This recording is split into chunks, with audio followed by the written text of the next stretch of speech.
চিন্ময় দাস সাহেব, তার নামে যে রাষ্ট্রদ্রোহ মামলা বিএনপির যে ওয়ার্ডের নেতা করেছে, বিএনপি তো তাকে বহিষ্কার করেছে। আপনি এই হিসাব কি দেবেন? যারা দোষী ফ্যাসিবাদের তাদের বিচার করতে হবে। এই যে আলিফ হত্যাকাণ্ডের আমি তো বলে দিলাম, আমাদের দ্রুত বিচার আইনে 60 দিনের মধ্যে বিচার শেষ। সেখানে ইসকন কেন হিন্দু, মুসলমান, বৌদ্ধ, খ্রিস্টান বা জনগণের মনে করে ইসকন দায়ী বা কথার কথা, আপনার সুষ্ঠু তদন্ত হোক। তদন্তে যদি দেখা যায় ইসকন দেশবিরোধী কাজ করছে, অবশ্যই আমরা নিষিদ্ধ করতে চাই। ইসকন কেন, যে কোনো সংগঠন। কিন্তু আপনি আমি একটা ধারণা দিলাম, টকশো এসে লাফালাম, রাস্তায় গিয়ে মিছিল করলাম, গরু জবাই করলাম, এটা আমার বাংলাদেশ না। গরু নিয়ে মারামারি ভারতে হয়, গরু খাওয়ার জন্য ওখানে মানুষকে মেরে ফেলে। বাংলাদেশে এটা হয় না। দেখেন, মানে কি বলবো আমি, প্রচন্ড স্বৈরাচার, দুর্নীতির মানসপুত্র ছিল। নারী নিয়ে অসংখ্য গল্প বাজারে, জনপ্রিয় গল্প না, সত্য গল্পও ছিল, ভবিষ্যৎ আমরা দেখেছি। তারপরে হোসেন মোহাম্মদ এরশাদ রংপুরের জাস্টিস শাহাবুদ্দিনের আমলে বৈধ নির্বাচনে জেলের মধ্যে থেকে 5টা আসনে জয়ী হয়েছে না? আপনি হিউম্যান সাইকোলজি স্টাডি করলে আপনি তো আরো গোল চক্করে পড়ে যাবেন। কেন একটা লোক জনপ্রিয়, এত অভিযোগ থাকার পরও তাহলে আমাদের দুর্নীতিবাজ রাজনীতিবিদরা বারবার যেতে কেন, নির্বাচনে বারবার জয়লাভ করে কেন? এবং ওনার নামে যে অভিযোগ, যেটার জন্য ওনাকে গ্রেফতার করা হয়েছে একটা পতাকার বিষয়ে নিশ্চয়ই জানেন, তো সেই অভিযোগে কি এড়িয়ে যাওয়া যায়? আমি আপনাকে বলি হাসিনা আক্তার, আমি কয়েকটা চুম্বক কথা বলি, এখন আমাদের যুক্তি দিয়ে কথা বলার সময়। রাষ্ট্রদ্রোহ আইনটা ব্রিটিশরা এখানে চালু করেছিল 120 দিয়ে। মহাত্মা গান্ধী এবং স্বদেশী বিপ্লবীরা যারা ভারতবর্ষকে, মানে তদানীন্তন ইউনাইটেড ভারতবর্ষ, বিভক্ত ভারত না, তাদের ইংরেজদেরকে তাড়ানোর জন্য যে আন্দোলন করেছিল, সেই আন্দোলন দমানোর জন্য ব্রিটিশরা এই রাষ্ট্রদ্রোহ আইনটা সৃষ্টি করেছিল। আপনি কি জানেন ইন্ডিয়াতে রাষ্ট্রদ্রোহ আইনের কার্যকারিতা স্থগিত আছে? আধুনিক সভ্য গণতন্ত্রে রাষ্ট্রদ্রোহ আইন, এইটা হচ্ছে আর্কিক ল বলে, অর্থাৎ বাতিল আইন। সরকারের বিরুদ্ধে একটা লড়াই, সেইটার জন্য আরেকটা জিনিস, আর রাষ্ট্র অনেক বড় জিনিস। এই যে কথা নাই বার্তা নেই রাষ্ট্রদ্রোহ মামলা আমরা শেখ হাসিনার আমলে দেখেছি, মানে সারাক্ষণ ধরে করতো তার বিরুদ্ধে কেউ বললেই। এবং এইখানে এই যে চিন্ময় দাস সাহেব, তার নামে যে রাষ্ট্রদ্রোহ মামলা বিএনপির যে ওয়ার্ডের নেতা করেছে, বিএনপি তো তাকে বহিষ্কার করেছে। আপনি এই হিসাব কি দেবেন? আপনি এই প্রশ্ন আপনার টকশোতে বিএনপির কাউকে এনে কালকে একটু জিজ্ঞেস করেন। রাষ্ট্রদ্রোহ মামলা যখন বিএনপির চট্টগ্রামের ওয়ার্ডের জেনারেল সেক্রেটারি করলো, বিএনপি এই কারণে তাকে বহিষ্কার করলো দল থেকে। আমি বোঝাতে পেরেছি? শুনেন, 1947 দেশ বিভাগ আমাদের লিগ্যাসির অংশ। 1857 যখন হিন্দু মুসলিম ঐক্যবদ্ধভাবে ব্রিটিশ বেনিয়াদের বিরুদ্ধে বিদ্রোহ করলো, আজকের পশ্চিমবঙ্গের বারাকপুর থেকে প্রথম বাঙালি সৈন্য হিন্দু মুসলিম একসঙ্গে যুদ্ধ শুরু করলো। এবং তখনকার সমস্ত, মানে আমাদের অনেক মূর্খরা মূর্খামি করে, মূর্খদের তো গ্রাম নাই, সব গ্রামই মূর্খ থাকে। আপনার তখন হিন্দু মুসলমান সব রাজা নবাব জমিদাররাই ব্রিটিশদের দালালি করেছিল, সাধারণ ভারতবাসী সৈন্যদেরকে বিপ্লবে সহায়তা করেছিল। 1857 সিপাহী বিদ্রোহকে ইতিহাসে বলে ইউনাইটেড ভারতবর্ষের প্রথম স্বাধীনতা যুদ্ধ। কার্ল মার্কস এই কথা বলেছেন। ব্রিটিশ, এবং তার মধ্যে দিয়ে ব্রিটিশ বেনিয়া ইস্ট ইন্ডিয়া কোম্পানি চলে গেল, ব্রিটিশ রাজকীয় বেনিয়া বিশ্বব্যাপী যারা চোর, সেই ইংরেজ রানী ক্ষমতা দখল করলো। এবং সেখানে তারা বুদ্ধি পেল যে হিন্দু মুসলিম এক থাকলে আমরা এই উপমহাদেশ, এই এলাকা শাসন করতে পারবো না। তাহলে সেই কুখ্যাত উক্তি চালু হলো, ডিভাইড অ্যান্ড রুল, ভাগ করো শাসন করো, বিভক্ত করো শাসন করে। যখনই আমি বলি আমাদের দেশে দেশে উপমহাদেশে ধর্ম নিয়ে বাড়াবাড়ি হয়েছে তখন আফগানিস্তান হয়েছে। আফগানিস্তানে হিন্দু মুসলিম, কিন্তু আপনি তো মানে আমরা যত কথাই বলি না কেন আমরা তো আলিফকে হারালাম আইনজীবী, তাই না? এখন আমরা আজ যাতে কোনো আলিফকে না হারাই এর জের ধরে সেই লক্ষ্যে তো কোনো আহারে আপনি একটা হত্যার সঙ্গে দুনিয়ার সব রাজনীতির হিসাব মিলান না। আমি তো বলছি প্রশ্ন সেইখানে না, আমারটা শেষ করতে দেন। প্রশ্ন হচ্ছে যখনই কোনো রাষ্ট্রের ধর্ম নিয়ে বাড়াবাড়ি হয়েছে, আমাদের হযরত মুহাম্মদ সাল্লাল্লাহু আলাইহি সাল্লাম তার বিদায় হজের ভাষণে পরিষ্কার বলেছে, তোমরা ধর্ম নিয়ে বাড়াবাড়ি করিও না। অতীতে বহু জাতি ধর্ম নিয়ে বাড়াবাড়ি করে ধ্বংস হয়েছে। তোমাদের নিকট যদি বিধর্মী হাবশি নাক কাটা লোকও আমি নিযুক্ত হয় আর সে যদি আইন মেনে চলে তোমরা তাকে মানিবে। আপনি আমাদের হযরত মুহাম্মদ প্রিয় নবী, সারা দুনিয়ার আশীর্বাদ হযরত মুহাম্মদ মুস্তাফা সাল্লাল্লাহু আলাইহি সাল্লামের বিদায় হজের ভাষণটা বারবার পড়েন। আপনি একদিন এই নিয়ে অনুষ্ঠান করেন, যে কলিমুল্লাহ স্যারের মতো বিদগ্ধ লোকজনকে রাখেন, আরো ইসলামী পণ্ডিতদের রাখেন। আমি বলছি যেখানেই ধর্ম নিয়ে বাড়াবাড়ি করেছে সেখানেই রাষ্ট্র ধ্বংসের পথে গেছে। আফগানিস্তান, পাকিস্তান এবং বর্তমান ভারতেও নরেন্দ্র মোদী যেটা করছে, ভারতের যে নেহেরু গান্ধীর যে একটা উদার ভারত ছিল সেইটাকে সে প্রচন্ড হিন্দুত্ববাদী, একটা উগ্র মৌলবাদী ধর্মান্ধ ভারতে রূপান্তর করার চেষ্টা করছে। তার বিরুদ্ধে ভারতের একটা অংশ প্রতিবাদও করছে। এখন আসেন আপনি ভারতের হুমকি নিয়ে। ভারত সরকার চিন্ময়ের গ্রেপ্তার নিয়ে একটা স্টেটমেন্ট দিয়েছে। আমি আজকের অনুষ্ঠান থেকে স্যালুট দিতে চাই, নানা সীমাবদ্ধতা সত্ত্বেও আমাদের বর্তমান ডক্টর মোহাম্মদ ইউনূস সাহেবের অন্তর্বর্তী সরকারকে, যেটা আমার শিক্ষক নাজমুল হাসান কলিমুল্লাহ সাহেব বলেছে, চোখে চোখ রেখে না, শুধু চোখে চোখ রেখে বুক চিতিয়ে বলেছে এটি আমার ইন্টারনাল ম্যাটার এবং এটির ব্যাপারে আপনাদের কোনো মাথা ব্যথা নেই, বরং আপনাদের এই ধরনের স্টেটমেন্ট আমাদের দুই দেশের বন্ধুত্বপূর্ণ সম্পর্ককে ক্ষতিগ্রস্ত করবে। এইটা স্বাধীন বাংলাদেশে এরকম সাহসী পররাষ্ট্রনীতি আমরা কম দেখেছি। এর আগেও মাস দুয়েক আগেও ডক্টর মোহাম্মদ ইউনূস সাহেব ভারতকে উদ্দেশ্য করে বলেছে আপনারা বলুন শেখ হাসিনা চুপ থাকুক। কাজে আমাদের এই অন্তর্বর্তী সরকারের নানা সীমাবদ্ধতা সত্ত্বেও পররাষ্ট্রনীতিতে অত্যন্ত সাহসের সঙ্গে দেশপ্রেম হয়ে ভারতের আধিপত্যবাদের বিরুদ্ধে চোখে চোখ রেখে চ্যালেঞ্জ মোকাবেলা করছে।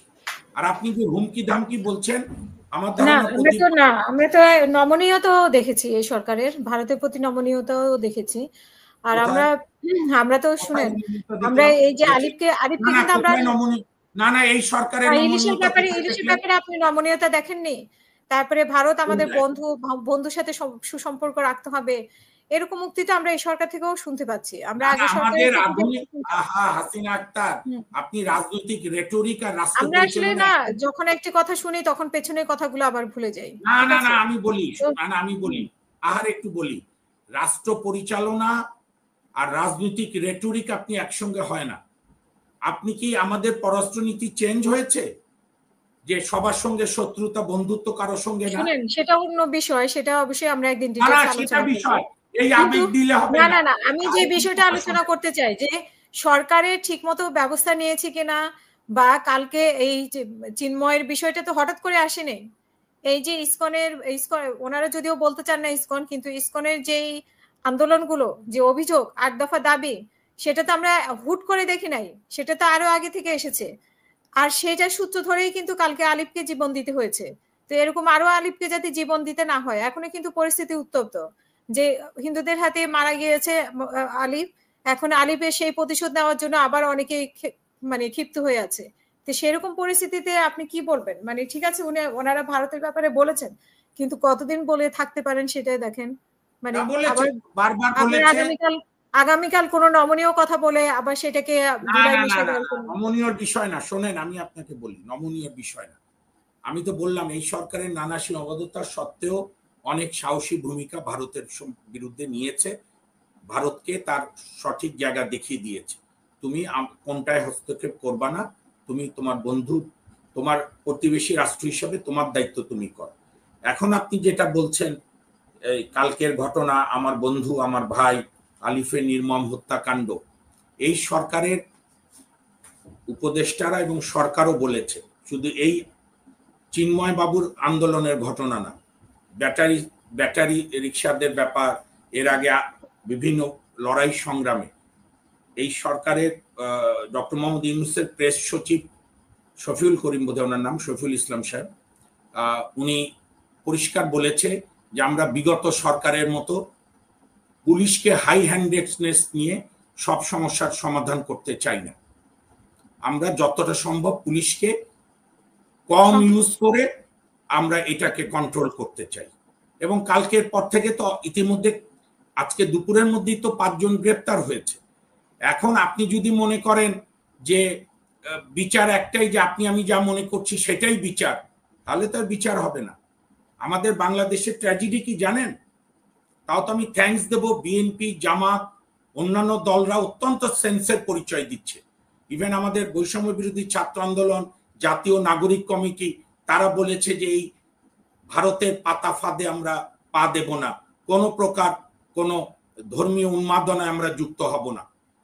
কারণ আপনার অতীতে কি হয়েছে, একটা খুন হওয়ার সঙ্গে সঙ্গে আওয়ামী লীগ বলেছে বিএনপি খুন করেছে, বিএনপি বলে আওয়ামী লীগ খুন করেছে, বিচারই হয় না।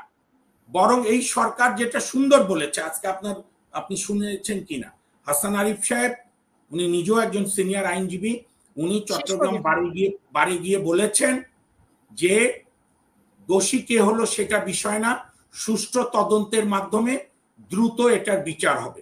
আমি দাবি জানাবো এই সরকারকে, দ্রুততার সঙ্গে স্বচ্ছতার সঙ্গে পুলিশ যেন তদন্ত শেষ করে সঠিক দোষীদের দোষী সাব্যস্ত করে চার্জশিট দেয়। এবং আমাদের আইনে আছে 160 দিনের মধ্যে দ্রুত বিচার আইনে যেন আমার এই বন্ধুর হত্যার বিচার হয়, যাতে শুধু আইনজীবী কেন, ভবিষ্যতে যাতে এরকম নৃশংস, পাশবিক, দানবিক, হিংস্র হত্যাকাণ্ডের দুঃসাহস বাংলাদেশে কেউ না দেখায়। এটির ব্যাপারে তো কোনো দ্বিমত নাই।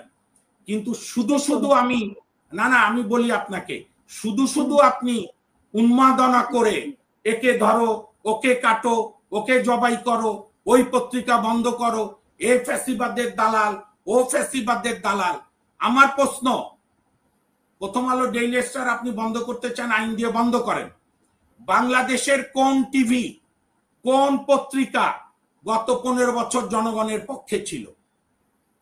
নাকি কোন পত্রিকায় বড় গ্রুপে আমাদের কোনো বন্ধু বান্ধব ঢুকে সিইও হয়ে মাসে 5 লাখ টাকা বেতনে চাকরি করলে ওর ফ্যাসিবাদ মুক্ত হয়ে যায় নাকি? ওর আর ফ্যাসিবাদী গন্ধ থাকে না? আমরা তো এগুলো দেখছি। হাত বদল হচ্ছে চাঁদাবাজদের, চেহারা বদল হচ্ছে, মামলায় আসামি করা না করা নিয়ে বাণিজ্য হচ্ছে কোটি কোটি টাকার। আমরা তো এগুলো দেখছি।